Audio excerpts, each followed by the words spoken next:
Bonjour à tous.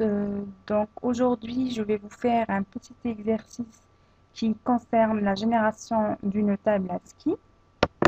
Donc pour les personnes qui connaissent pas ce que ça veut dire en fait le code ASCII, ben, en fait tout simplement c'est un code qui permet de définir la correspondance entre les symboles et les nombres.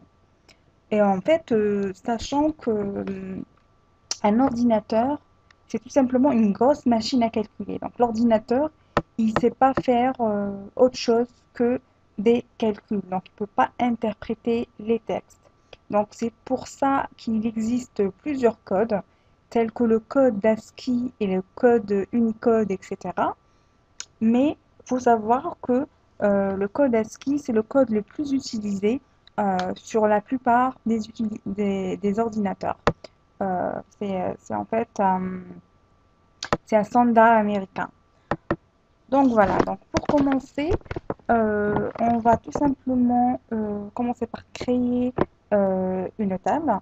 Donc create table et puis on choisit un nom pour notre table. Donc on va dire table ASCII. Voilà. Donc ça va contenir deux colonnes. Une colonne pour le nombre.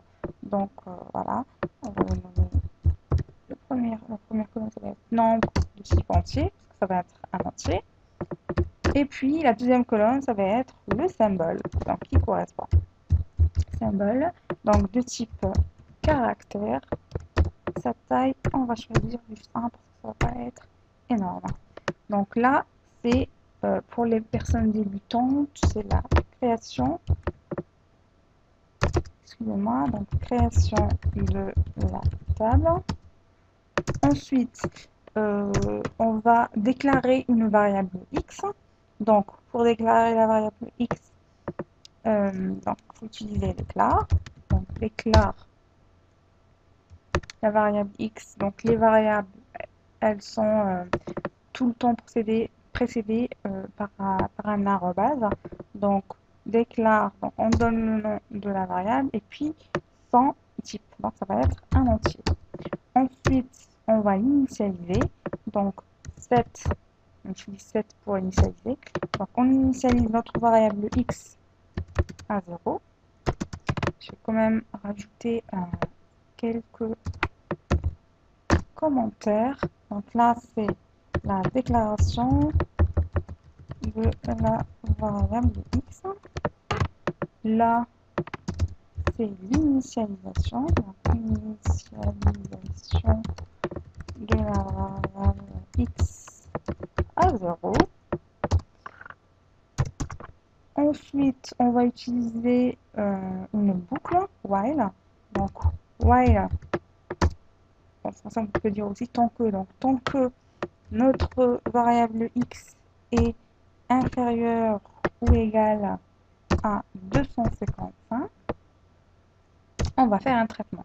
Donc, on commence toujours par un 1, plutôt par begin, et puis un end. Donc, qu'est-ce qu'on va faire dans notre traitement?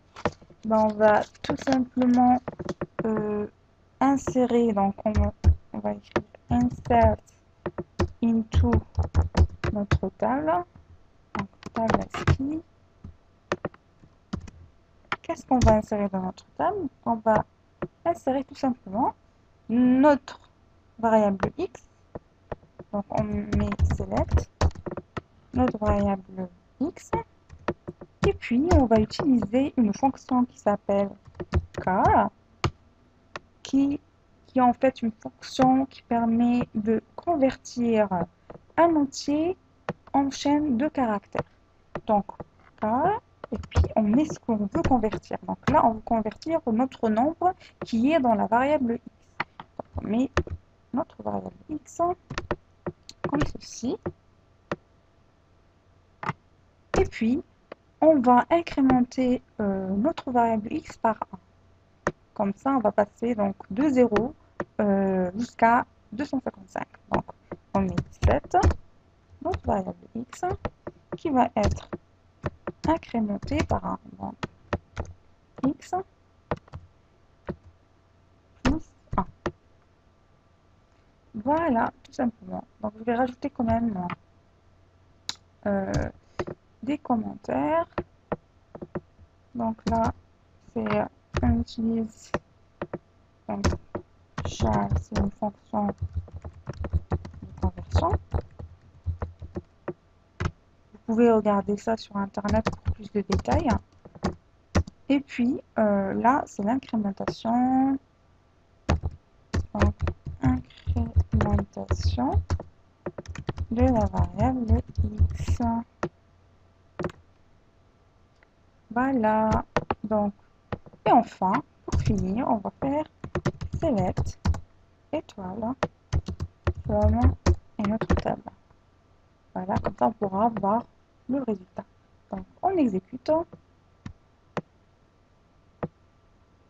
Et voilà notre table ASCII qui a été générée. Donc vous avez ici les nombres qui correspondent au code ASCII. Et là, vous avez le symbole tank qui est affiché.